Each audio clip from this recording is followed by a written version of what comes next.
I'm a female PI, actually residing in North America and born in a European country to a very small village of less than 20,000 people. My brother and I were born 9 years apart. My brother and his wife have been married for over 8.5 years. They're both in their early 30s and have no children. This happened about 4 years ago before the pandemic. They're both working as professionals. He is a lawyer, working in a well-known cabin, and she is working as a practitioner registered nurse. Both are highly successful. They've just bought their first home and she has been off birth control for a little over 4 months. Everything seems to be going well. They were expecting their first baby at the end of December of 2016. Suddenly, my brother called me on a private phone, not listed and outside his work and house place. I was very shocked that he would like my services to investigate his wife. I took some leave from work and flew back to my hometown, and upon arrival I went to a nearby hotel from her workplace. She was approximately 14 weeks along in her pregnancy.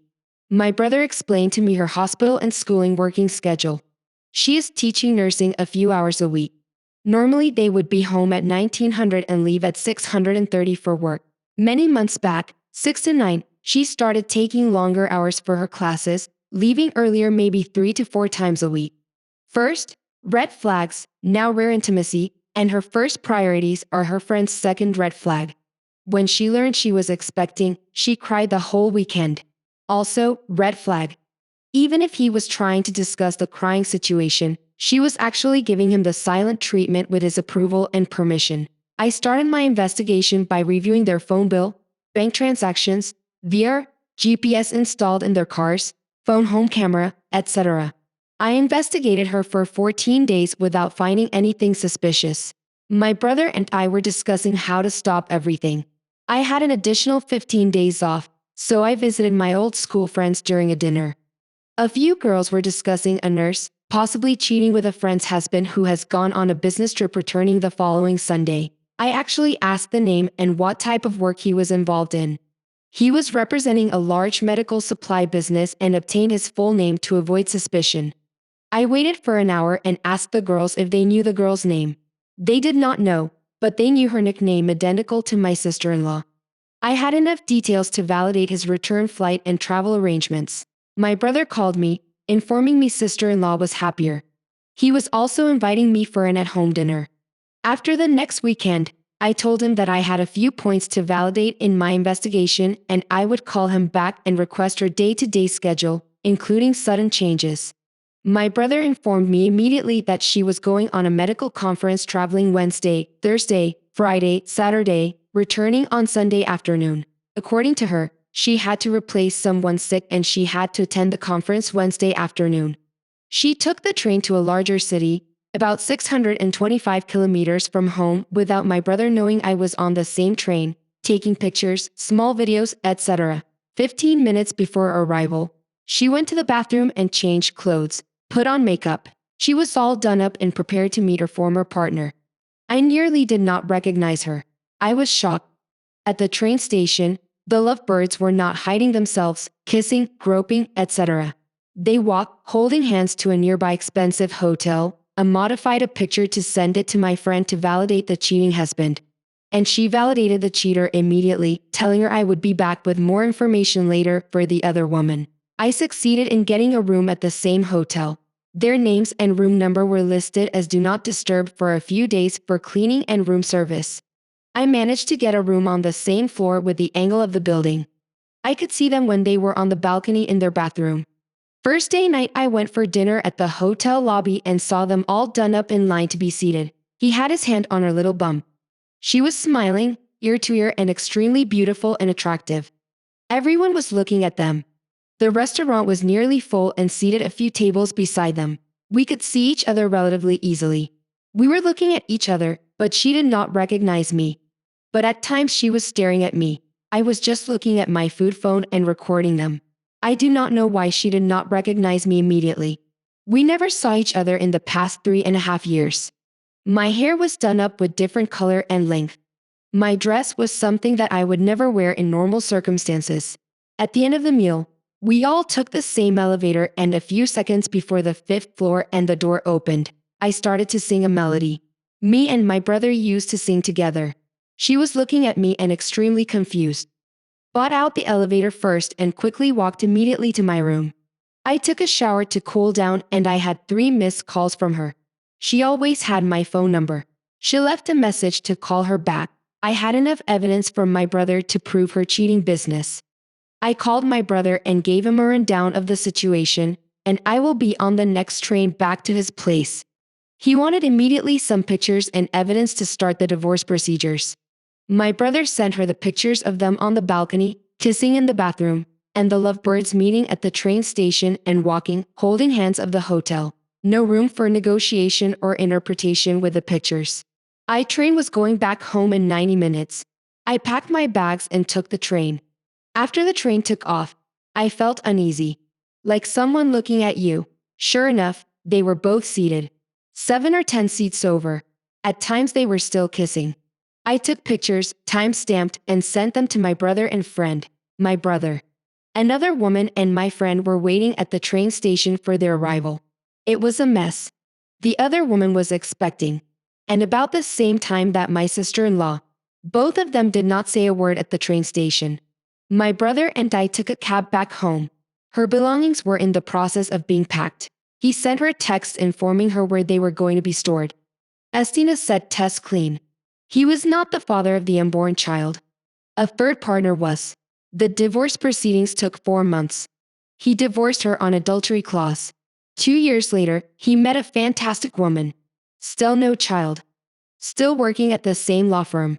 His ex did not receive alimony because in Europe, if you can prove infidelity, the cheater loses about everything and rights. He is not on the hook for child support. She is living in a small apartment with her daughter alone. Her affair partner reconciled with his wife. She contacted my brother multiple times for an open discussion to explain herself. He always declined because he believes she will never be truthful. She wanted to reconcile, but he always refused any discussion with her.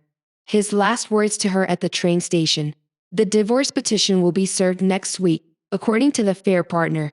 The emotional affair and physical affair lasted for about 2 years. Update and final details.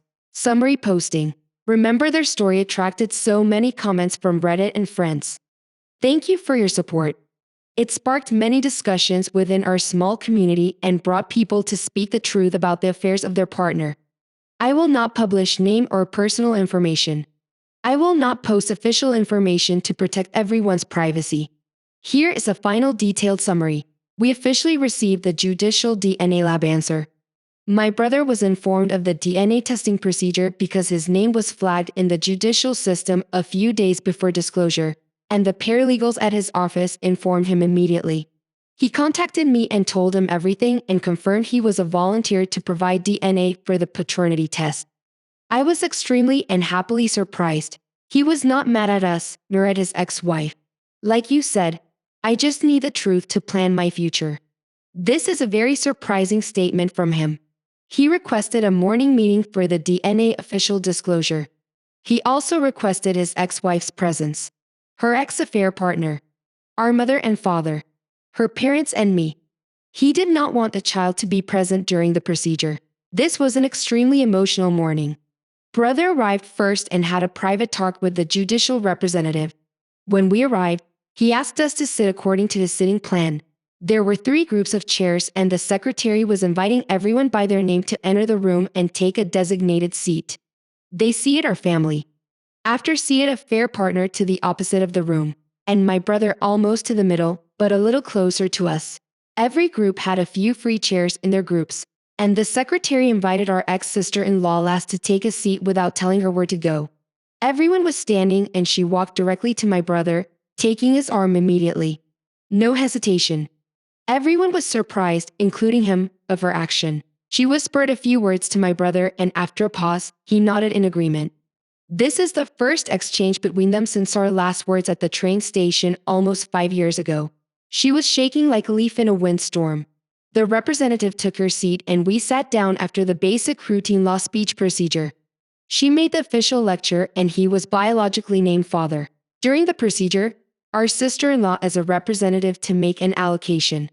She spoke for 25 minutes covering the affairs. She actually confessed about numerous questions and answers she had during her past 4+ years of her life with her daughter.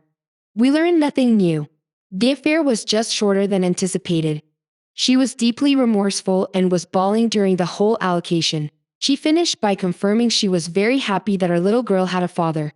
From now on, she also said she will comply with any request from her father to ease her father-daughter relationship. She looked at him saying, "Our little girl needed her loving parents present in her daily life." It was an actual shock to me, seeing my brother nodding with agreements and his legendary small corner smile was saying everything. This was a new beginning for my brother. My brother made an allocation that his goal was to share his life with his daughter the most he can. He requested a plan for introducing his daughter to his day-to-day life, financial education, support and living arrangements for him and his daughter in the future.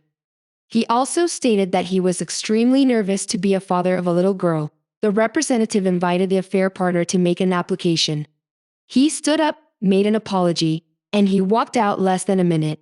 The representative requested the family to exit the chamber and they had a few official discussions and signed various documents. She actually refused any form of child support, alimony, because she was financially stable and was at fault. Little one missed her father during those years. She enforced by signing a document that he was ready to do anything to support the relationship between the daughter and father. She also informs officially with signed documents if he wants a parallel or co-parenting. She will agree with his decision if it benefits a child relationship.